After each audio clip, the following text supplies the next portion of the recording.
दोस्तों सोनपुर मेला शुरू हो चुका है। 25 नवंबर को इसका आगाज हो चुका है। एक महीने तक चलेगा। वैसे तो ये इसमें जो बाजारें हैं वो तो शिवरात्रि तक रहती हैं, खुली हुई रहती हैं। आखिर सोनपुर मेला सोनपुर में ही क्यों लगता है? एक सवाल। क्या गंडक और गंगा की वजह से, गंगा नदी का जो संगम है वहीं पर स्नान क्यों होता है? ये दूसरा सवाल। ये हम जानेंगे भारत के मशहूर ज्योतिर्विद पंडित विंध्याचल लाल देव जी से कि आखिर क्या विशेष वजह है इस सोनपुर मेले का जो सोनपुर में आयोजित होता है। बाबा आपका बहुत बहुत स्वागत है हमारे यूट्यूब चैनल। धन्यवाद। बाबा सोनपुर मेला शुरू हो चुका है। 25 नवंबर को आगाज हुआ है। तो 27 नवंबर को पूर्णमासी को वहां पे विशेष स्नान होता है। पूर्णिमा स्नान, कार्तिक स्नान का एक विशेष महत्व है। तो कार्तिक स्नान कई जगह पे होता है, लेकिन सोनपुर में देखते हैं कि वहां पे विशेष रूप से होता है। इसके पीछे की वजह क्या है और सोनपुर मेला सोनपुर में ही क्यों लगता है? उसके पीछे कोई देखिए, दो तीन बात है।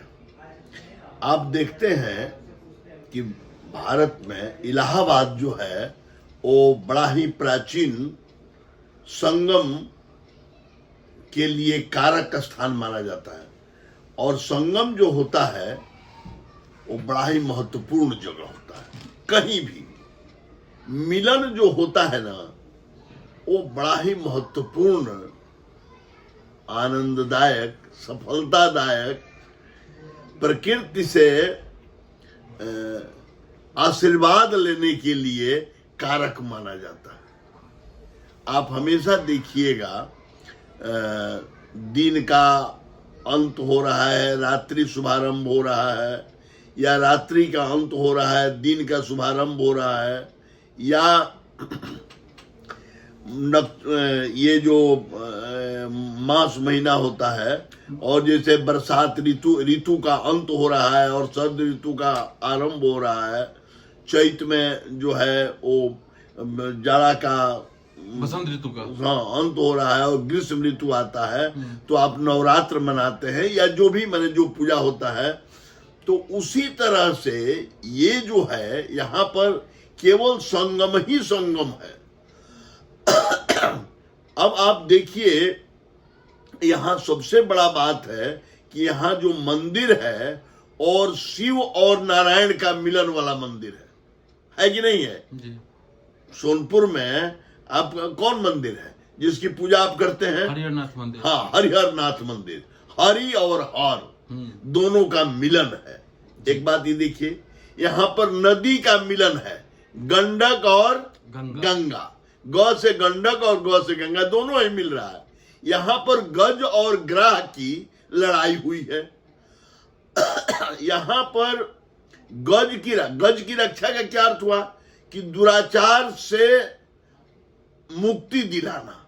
कोई भी आदमी, इतना पवित्र यह जगह है कि यहाँ पर नारायण स्वयं आकर के गज की रक्षा किए।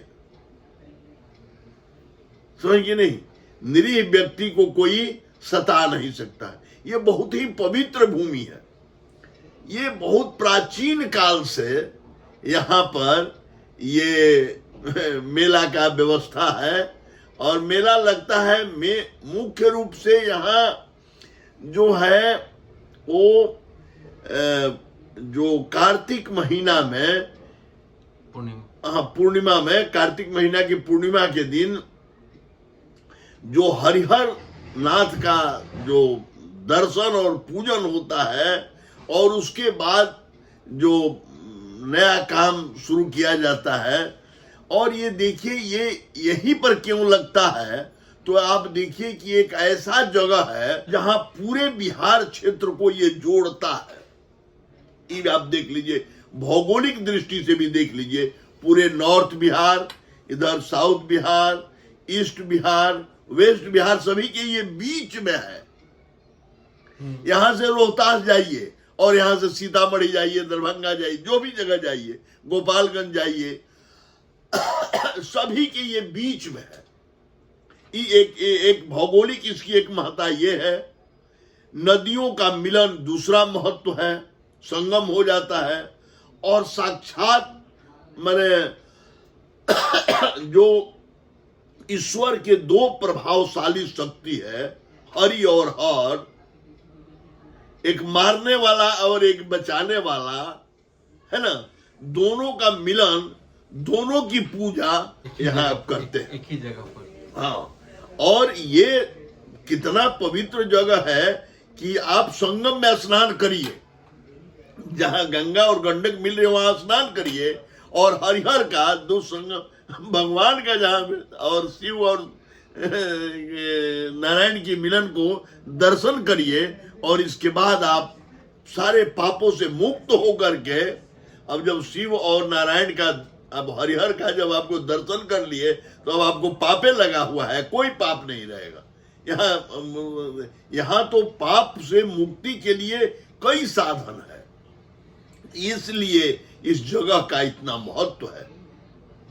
चाहे आप आध्यात्मिक दृष्टि से देखिए, चाहे भौगोलिक दृष्टि से देखिए, किसी भी तरह से देखिएगा तो यह जगह अभूतपूर्व है। तो कार्तिक स्नान की वजह वहां पे दोनों का संगम है। हाँ, दोनों का संगम है। दोनों का संगम है। हाँ, देवता का भी संगम है, नदी का भी संगम है, और क्षेत्र का भी पूरे संगम है। और दुराचारी पे अत्याचार का, और यह अत्याचारी दुराचारी का नाश करने का स्थान भी है। निरीह प्राणी को कोई भी आदमी जो बिहार में दुराचारी होगा, उसका यहीं से अंत शुरू होगा। आप ये देखते हैं कि नहीं कि जो यहाँ पर 77 का आंदोलन हुआ वो पटना से हुआ। अभी देखिए जयप्रकाश नारायण के नेतृत्व में, वही सारण के रहने वाले, वही के रहने वाले, वही के रहने वाले सारण के, हाँ, सारण के रहने वाले जयप्रकाश बाबू, जिन्होंने आवाज उठाई और पूरे भारत में इतनी मजबूत शक्ति को पलट दिया, सिताब दिया। और वही के हैं आपके, क्या नाम है उनका, भिखारी ठाकुर। भिखारी ठाकुर, भिखारी ठाकुर भी उसी धरती के हैं, इसी पावन धरती के। ये धरती बहुत से लोग, मैंने लोगों को जन्म दिया है, और ये बहुत ही अच्छा। महेंद्र मिश्र भी यहीं के हैं, संस्कृतायन भी यहीं के हैं, सारण के बॉर्डर पे हैं, सारण और सीवान के।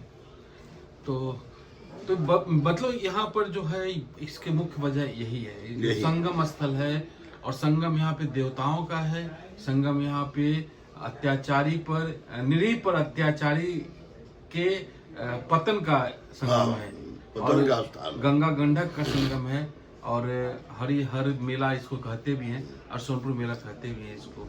तो ये तो लगता है चंद्रगुप्त मौर्य के समय से। अब आप देखिए ना कि यहाँ से ही आपको यूपी का बॉर्डर भी आ जाता। हाँ, सारण से उसका बॉर्डर, सारण से। हाँ, अब घूम करके शताब्दी आ रही है। हाँ। हम गए उनके घर पे, गए हैं। तो बाबा सही बात है। तो आपने हमें समय दिया, उसके लिए आपका आभार, धन्यवाद।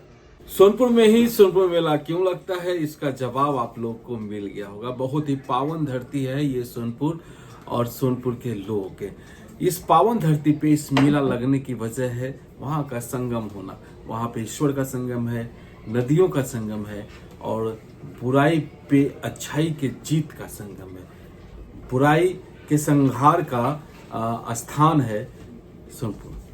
और फिर पॉलिटिकल तो बता ही दिए हैं बाबा की, पॉलिटिकल भी है, इसका ज्योग्राफिकल भी है, और पौराणिक तो है ही, और साथ में ये सतयुग के समय का भी कहानी है गज ग्रह का। उम्मीद है आपको ये वीडियो अच्छा लगा होगा। अच्छा लगा हो तो लाइक कीजिए, शेयर कीजिए, सब्सक्राइब कीजिए हमारे चैनल को। हम फिर मिले किसी और अपडेट के साथ। तो इन का प्रणाम, जय भारत, जय बिहार, जय।